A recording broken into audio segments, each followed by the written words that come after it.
Hello everyone, welcome back to the channel. This is Loli Verma. So आज के इस lecture में हम डिस्कस करने वाले हैं कुछ बची हुई नेम रिएक्शंस। ठीक है, प्रीवियस वीडियो में मैंने जो इंपॉर्टेंट नेम रिएक्शंस थी सबको मैंने डिटेल में डिस्कस किया था एंड अब कुछ रिएक्शंस रह गई थी, जैसे aldol condensation, benzoin condensation, Cannizzaro reaction, carbylamine Clemmensen reduction, esterification, कैटामान haloform HBZ, Hofmann bromide, Hunsdiecker Williamson synthesis and Wolff Kishner reduction. ठीक है, ये रिएक्शन भी काफी ज्यादा इंपॉर्टेंट है। ठीक है, बेसिकली जो रिएक्शन है इसमें वो aldehyde ketone carboxylic and amines chapter से रिलेटेड है। So let's start. पहले आपकी एल्डोल कंडेंसेशन, एक बहुत इंपॉर्टेंट क्वेश्चन। ठीक है, बहुत इंपॉर्टेंट नेम रिएक्शन, कई बार एग्जाम में आई है। आप ऐसा समझिए कि एल्डोल कंडेंसेशन हर साल आती है। ओके, देखिए होता क्या है इसमें।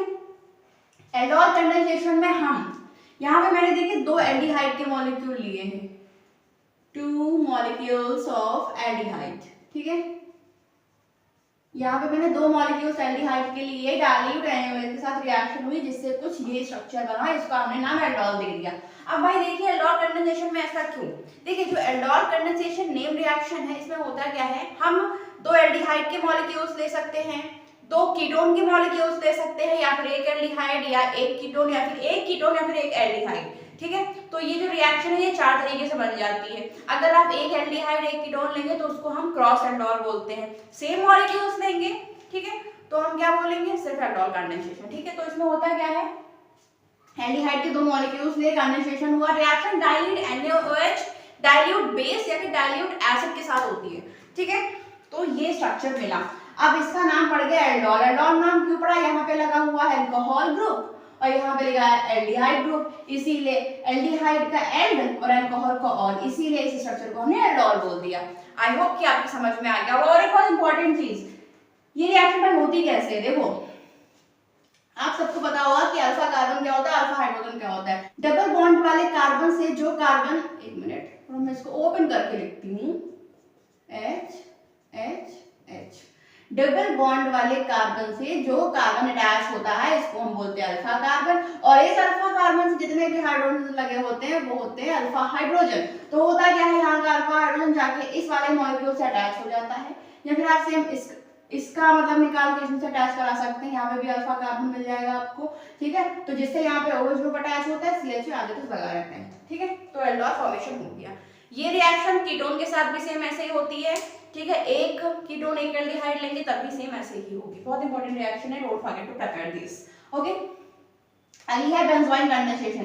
बेंजोइन कंडेंसेशन भी लगभग ऐसी ही है, कुछ भी नहीं है, बहुत आसान है। बस यहाँ पे फर्क क्या है, यहाँ पे हम बेंजल्डिहाइड लेते हैं, 2 molecules of benzaldehyde, don't forget this. Okay, ये रिएक्शन बहुत इंपॉर्टेंट है, कई बार एग्जाम में आती है, कन्वर्जन में बहुत हेल्प करती है। ठीक है, ये सारी रिएक्शन, तो दो मॉलिक्यूल्स लिए एल्डिहाइड के रिएक्शन होती है KCN के साथ। ठीक है, KCN की प्रेजेंस में हम हीट करते हैं। KCN की जगह आप एथिल अल्कोहल भी ले सकते हैं, C2H5OH। ठीक है, जिससे क्या होता है, बेंजोइन मिलता है। ठीक है, इसमें भी देखिए अल्कोहल ग्रुप भी अटैच है। ठीक है, तो ये आपको मिल गया बेंजोइन। क्लियर, बहुत इजी है, दो मॉलिक्यूल बेंजल्डिहाइड के कंडेंस करेंगे जिससे बेंजोइन का फॉर्मेशन होगा। चलिए अब देखते हैं नेक्स्ट रिएक्शन। देखिए एल्डोल कंडेंसेशन में मैंने बताया कि अल्फा हाइड्रोजन एक मॉलिक्यूल से निकल के दूसरे वाले में अटैच होता है। ठीक है, तो ये जो नेक्स्ट आपकी रिएक्शन हम पढ़ने जा रहे हैं, कैनिज़ारो रिएक्शन 16। ठीक है, तो इसमें क्या होता है, इसमें हम ये जो रिएक्शन है ये वही कंपाउंड्स देते हैं जिनके पास, मतलब ये वही एल्डिहाइड्स देते हैं जिनके पास अल्फा हाइड्रोजन या अल्फा कार्बन नहीं होता है। तो मैंने यहाँ पे लिया है HCHO यानी फॉर्मल्डिहाइड। ठीक है, तो ये वही एल्डिहाइड्स देते हैं जिनके पास अल्फा हाइड्रोजन नहीं होता है। तो यहाँ पे हमने दो मॉलिक्यूल्स लिए फॉर्मल्डिहाइड के जिनके पास अल्फा हाइड्रोजन नहीं है। ठीक है, NaOH के साथ ट्रीट करेंगे जिससे हमें ये दो कंपाउंड्स मिले। ये है आपका मिथेनॉल, ठीक है, ये आपका सोडियम फॉर्मेट। ठीक है, सोडियम फॉर्मेट फॉर्म हो गया। इसी तरीके से अगर इनकी जगह पे आप बेंजल्डिहाइड ले सकते हैं। ठीक है, बेंजल्डिहाइड में अल्फा हाइड्रोजन नहीं होते हैं, दो मॉलिक्यूल बेंजल्डिहाइड के लेंगे, रिएक्शन कराएंगे, उसमें भी आपको बेंजिल अल्कोहल मिल जाएगा और सोडियम बेंजोएट आपको मिल जाएगा। ठीक है, नेक्स्ट रिएक्शन है कार्बोलामाइन रिएक्शन, बहुत इंपॉर्टेंट रिएक्शन है। देखिए ये एल्डोल, बेंजोइन, कैनिज़ारो, ये तीनों रिएक्शन अच्छे से पढ़ने बहुत जरूरी है। ठीक है, कार्बोलामाइन रिएक्शन। कार्बोलामाइन रिएक्शन आपकी इस नेम रिएक्शन से आप पता लगा सकते हैं कि किस चैप्टर की, एमाइन चैप्टर से, ठीक, एमाइन चैप्टर से कार्बोलामाइन रिएक्शन है। तो यहाँ पे हमने लिया एक एथिलमाइन, ठीक है। एथिलमाइन की रिएक्शन होती है क्लोरोफॉर्म के साथ in the presence of KOH, ठीक है। ये बच्चों क्या है, यह है क्लोरोफॉर्म CHCl3। और एक बहुत जरूरी चीज, ये जो कार्बोलामाइन रिएक्शन है ये सिर्फ प्राइमरी अमाइंस देते हैं, ठीक है। 1 डिग्री अमाइंस देते हैं, 2 डिग्री और 3 डिग्री अमाइंस नहीं देते हैं। कार्बन अमाइन रिएक्शन बहुत इंपॉर्टेंट पॉइंट है, हो सकता है एग्जाम में क्वेश्चन पूछा जाए। कार्बन अमाइन जो रिएक्शन है ये सिर्फ प्राइमरी अमाइंस देते हैं, सेकेंडरी और टर्शियरी अमाइंस ये रिएक्शन नहीं देते हैं। आपने करा होगा हो सकता है लैब में, ठीक है। तो कार्बन अमाइन में क्या होता है, एथिलमाइन मैंने लिया, क्लोरोफॉर्म लिया, KOH लिया, रिएक्शन होती है, यहाँ से आइसोसाइनाइड का फॉर्मेशन होता है जिसके एक spelling compound you can say this, ठीक है। एथिल आइसोसाइनाइड, ठीक है। बहुत इजी रिएक्शन है। और ये जो कार्बोलामाइन रिएक्शन है ये आपको काफी सारे कन्वर्जन्स में हेल्प आती है, ठीक है, आइसोसाइनाइड में कन्वर्ट अगर करना होता है तो। अगली देखिए क्लीमेंशन रिडक्शन।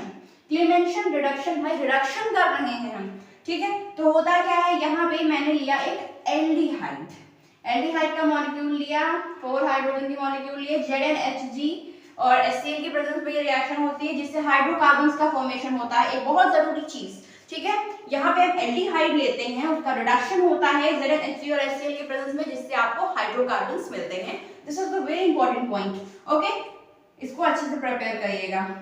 19th रिएक्शन आपकी एस्टरीफिकेशन रिएक्शन, भाई बहुत इंपॉर्टेंट रिएक्शन है। इसमें हम एक एसिड लेते हैं, अल्कोहल लेते हैं, देखिए यहाँ पे मैंने एसिड लिया, कार्बोक्सिलिक एसिड यानी acetic acid CH3COOH, ethyl alcohol हमने लिया C2H5OH, कंसंट्रेटेड H2SO4 के प्रेजेंस में रिएक्शन, और ये रिएक्शन रिवर्सिबल होती है, ठीक है।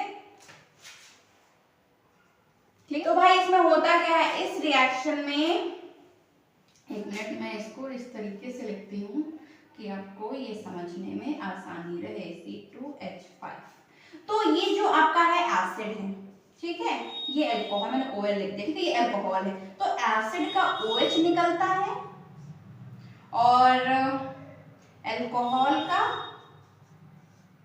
H निकलता है, ठीक है, वाटर बनके ये निकल जाता है, ये देखिए यहाँ पे, और एस्टर का फॉर्मेशन होता है, एस्टर का फॉर्मेशन होता है। बहुत इंपॉर्टेंट रिएक्शन है एस्टरिफिकेशन रिएक्शन, याद रखिएगा। एस्टरिफिकेशन रिएक्शन में हम एक एसिड लेते हैं, एक अल्कोहल लेते हैं, ठीक है, और कंसंट्रेटेड H2SO4 की प्रेजेंस में रिएक्शन होती है जो कि रिवर्सिबल होती है, और एसिड का OH निकलता है, अल्कोहल का H निकलता है, वाटर निकल जाता है और एस्टर का फॉर्मेशन होता है।